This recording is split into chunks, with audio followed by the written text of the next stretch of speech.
Right. Yep. Hello, everyone. Welcome to another live stream with Crystallize. Today, it's me and Håkon. And Håkon today will show us, me included, a few things about Cloudflare. Good words today, huh? Good words. Yeah. Cloudflare. Yeah. So, and of course, this is something that I'm not sure, Håkon, if it's some new things that we want to introduce here, not necessarily from Crystallize, but in general, like we want to show like something like a new technology or something like that, or is it something that we just added in CLI? Right. Yeah. So this is not something we've added in the CLI just yet. We might in the future.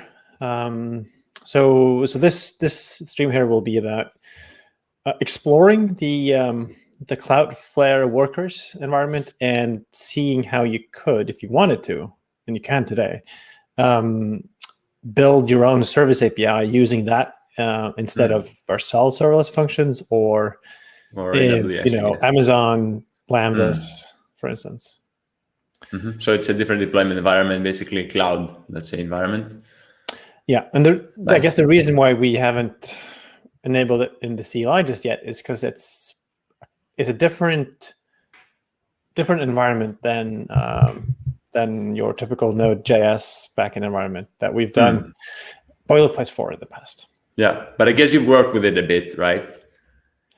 I've been fiddling. I could say that's probably the best word.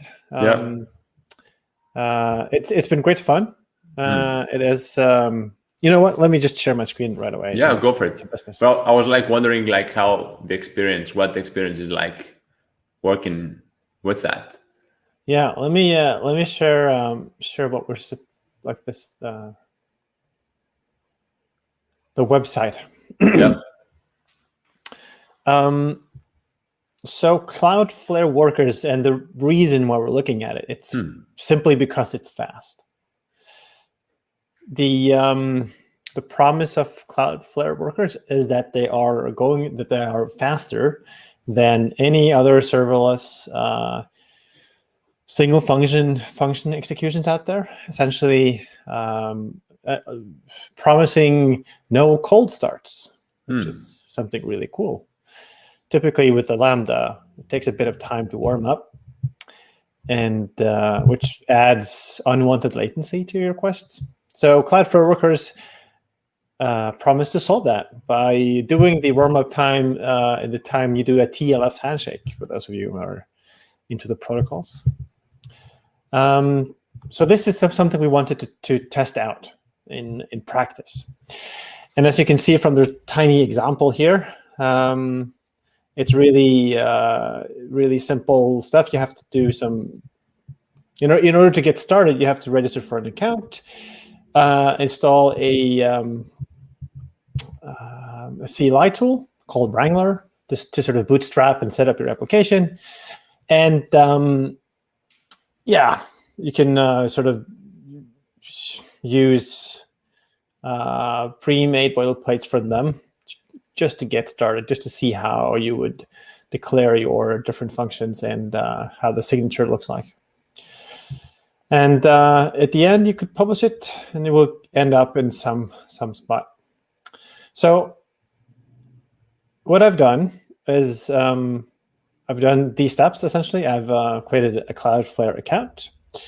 I have created a project. Essentially, what I've done is I've taken the service API that we have and converted parts of it to Cloudflare. Now, before I go into details, I want to show you the result. Yeah, because the result is fun. I am. Let's see. I can actually share something else. Let me share here. This is the playground. So that's the deployed one, right? This is the deployed one. This is on Service API, Håkon workers.dev.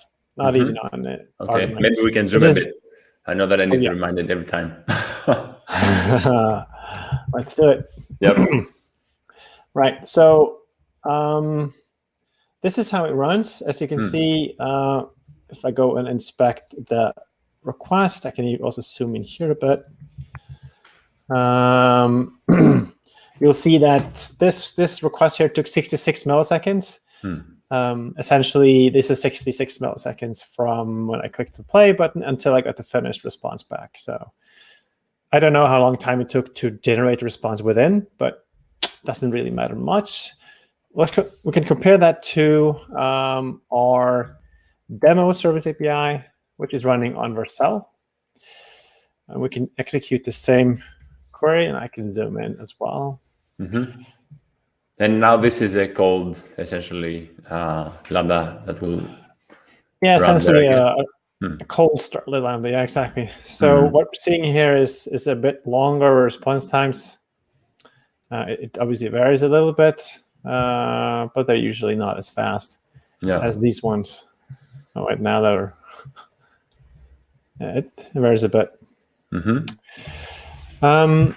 And in this case, this is not a whole lot of information, but if we add more stuff like basket, and I'll show you a real example.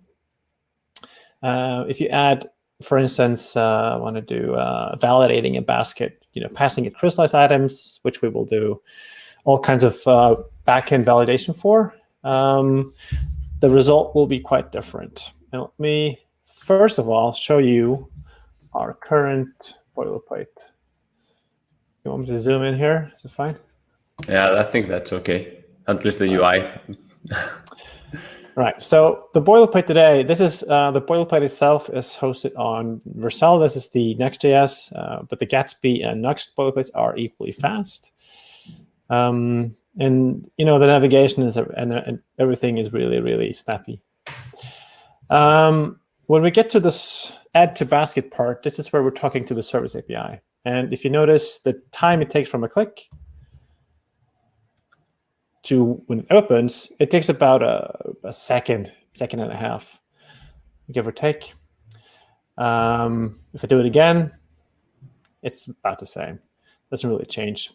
So the server has to take the basket that I provide and make a call to Crystallize to ensure that the prices are right. Got some prices at the bottom that it needs to calculate, and then respond back with that data. Now, the version with Cloudflare is a bit different. Now, notice the add to basket action here. And if you see the time, we're not actually seeing a delay at all. Let's go back and compare to the old one. This is using Vercel serverless functions. There we go. It's a noticeable delay. Yeah, quite a bit actually. Quite a bit actually. And this one, which we deployed to Cloudflare, remember, like the furniture-Cloudflare superfast shop, which you can try out yourself, at least for the next week or so, I think. You'll see that it's almost immediate. If I check the network tab for fun, just checking how long time it takes to generate the basket, you see here, this one took 205 milliseconds. Let's do another one. This is 199. So this request here goes to the service API, and the service API itself fires off additional requests to where it might do. So this is, again, talking to Crystallize. So 200 milliseconds is quite good. It could have been even better. But compared to the Vercel serverless functions example, it's far, far better because this is almost 700 milliseconds.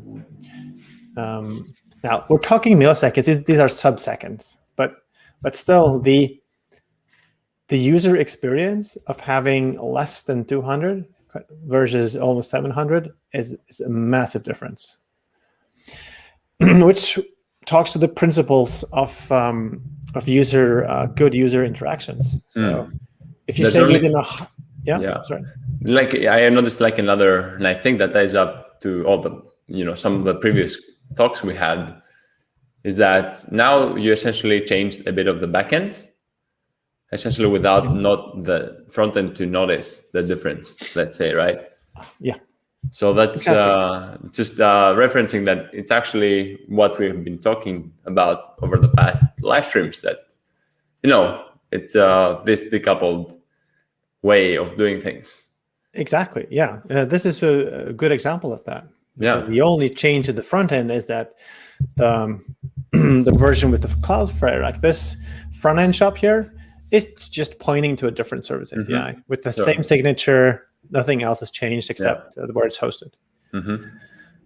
So it's really no change for the front end.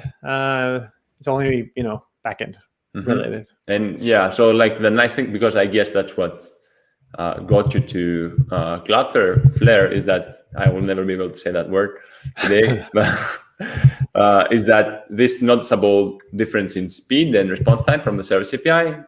So you looked for like another option, essentially, for instance, that brought you to Cloudflare.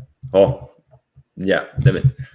That brought you to Cloudflare as a first step, right? And then you started using that essentially to get a better experience overall. So finding a problem, correcting the problem without changing the entire structure. That's right. Yeah. So this is a good example of how to approach like the sort of the delay issue, which personally I think this is a problem that it takes a long time from a very critical action in the shop, which is the adding of products. The adding of products should be immediate, right? You should not have to wait for anything. So that's a critical thing. And to be able to solve this with Cloudflare Workers, which we have here, and doing it fast is such a huge win for the shop. And you could argue that you could get the same performance if you had a running server somewhere that was never cold. I was always running and ready to respond to requests. But the massive difference here is that a Cloudflare worker is, again, just like a Lambda. It can scale up and down to as many requests and needs as you want. So it will be equally fast if you have one person browsing and adding things to your basket, to their basket, than if you have 1 million people doing it at the same time. Because you necessarily don't want to just, like we do in the Service API, check that and validate the item with Crystallize, but you may also want to, make some changes for in the user wish list, whatever object you may want to store or do whatever action. So, the load will be increased every time with the logic you add, right? Yeah, exactly. Yeah, you can obviously you need to take care when you write your critical functions in the Service API. I mean, the stuff that goes behind the GraphQL calls needs to be tailor-made to the action that they should do. So in this case, we're only calling Crystallize and the catalog API, which is designed to scale. So that's totally fine. But if you're using a service that's slow, and I got a good example of that. So if you want to log into this demo store, you click the user button and you enter your email here. And if you click this, it's going to take some time, but not because the Cloudflare worker is slow, but because it's calling some APIs that are slow in the end. So that's not Cloudflare's fault in that case.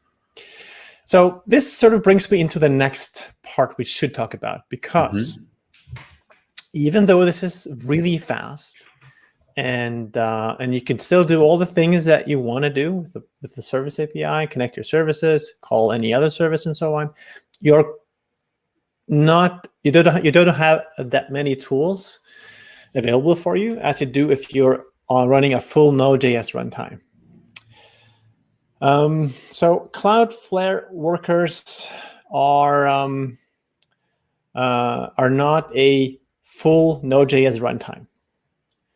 So they have proper documentation of what APIs that are available. I mean, you're writing in JavaScript, that's fine, but you don't have all the regular Node APIs available for you, which means you can't pull in all of the different Node packages that you can find on NPM.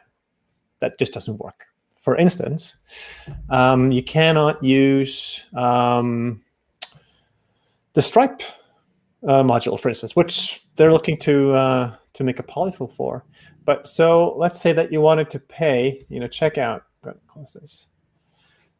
Here with the Stripe, in order to get this to work, well, you'd have to write your own version. And let me go to GitHub and show you the difference. This is the main branch, essentially the one that we have without using Cloudflare.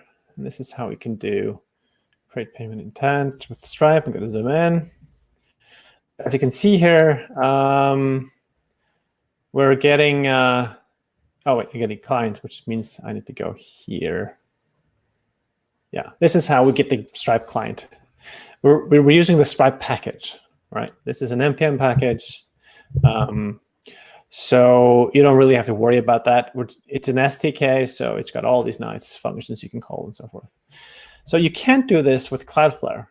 And with Cloudflare, I'm gonna switch to that. This is how you would do it. We're no longer using the Stripe SDK because that doesn't work in a Cloudflare worker runtime. What you'd have to do is to call Stripe using the built-in fetch API, which you can see, if you go back to runtime APIs, you can see that it comes with fetch. So that you can use. So if you really want to go the Cloudflare way, this is something you would have to consider. I'm not saying it's a massive change of your code, because essentially this is the only thing that changes. I mean, I'd have to manually specify the methods that I need to do, like payment intents, create, and retrieve, these two, which is the one that we're using in the service API.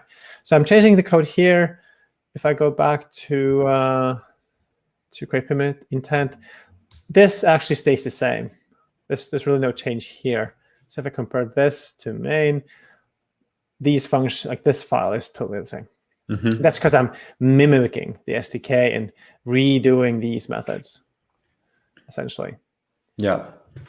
Yeah. So you just basically need to, just write the calls once more. Yeah, exactly. You're doing some SDK kind of work here. So it's a trade-off that you have to do. Yeah. But you're making that trade-off for a good reason, and that reason is speed and scalability. Yep. But apart from that, like the rest of your, let's say, journey with Cloudflare, was it like a good experience? Do you recommend it essentially for someone to not just try but maybe use as well? For this, basically the trade-off you said, it's worth it for something as simple as Stripe, but maybe in more complicated, let's say, environment with more logic that needs to be implemented. Of course, a good solution, but would you recommend it on top of something else? You have to evaluate your use case, and you can have different APIs doing different things. This is a really, adding to basket, ensuring that fast performance for the user in the critical flow, like adding to basket, paying and all that, is quite critical. So what you could do, do a Cloudflare version of your service API that does that, simply put. And then you can do a different version of your API that does less critical things and has the ability to use more tools, like having a full Node.js runtime. Again, I think this depends totally on the business. Who do you have on your team? Like, what do the developers prefer? But I think it's a really interesting choice for an API that needs to be fast. So, for instance, for dealing with stuff like webhooks, you don't really need Cloudflare, because on webhooks, speed doesn't matter that much. Yeah. I mean, you can afford to wait half a second for the boot up. That's totally fine. But for the adding to basket and paying, I mean, yeah, you need that to be snappy. Like you really do. Yeah. Really That's do. really, really, really solid input, I think. Yeah. For the So guys if you out want to there. get started with Cloudflare today, you can do it. You can use the with Cloudflare branch example that we have in the boilerplate. I might pull it into the CLI as a experimental beta thing that you can choose. And you would have to register for a Cloudflare account, and you would probably want to have a priced, like a paid version, because the free version are capping your execution time to 10 milliseconds, which is you'd need more than 10. Yeah, that's like you're calling external services, right? So, I mean, we're fast in Crystallize, and most of our queries actually are less than 10 milliseconds, but there's also added latency to the server and stuff. So you will go above that. And the next, so the next plan for Cloudflare at the moment is $5 a month. So it's not a huge thing. And they're pretty good plan. They give you a whole lot of data. Because I can also quickly show their pricing, by the way. You'll find it as well, obviously. Cloudflare.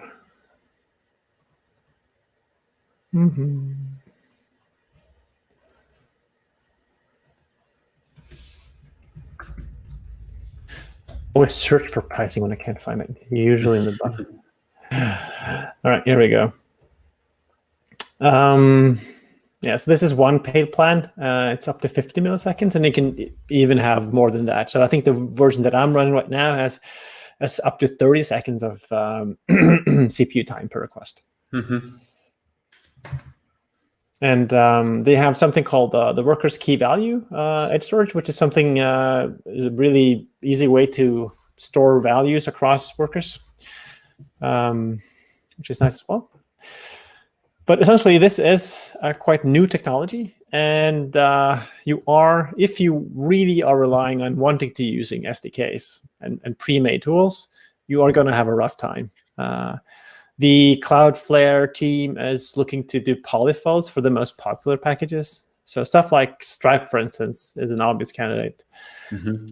But it's going to take some time, and it's going to be community driven. Yeah. So as long as you're talking to services that have a good API and that you can use, I'd say go for it. It's really, really, really, really nice.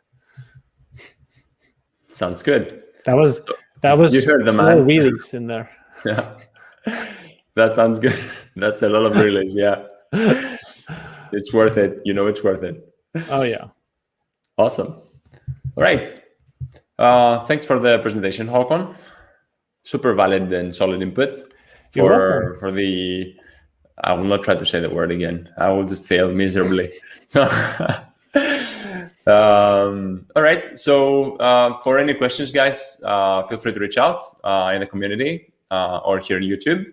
And someone from the team will be responding. If you, like Håkon said, you can find the branch with Cloudflare for the Service API on GitHub, so you can try it out. Reach out if there's any issues whatsoever. Thank you very much for joining, and see you in the next one. See ya. Bye-bye.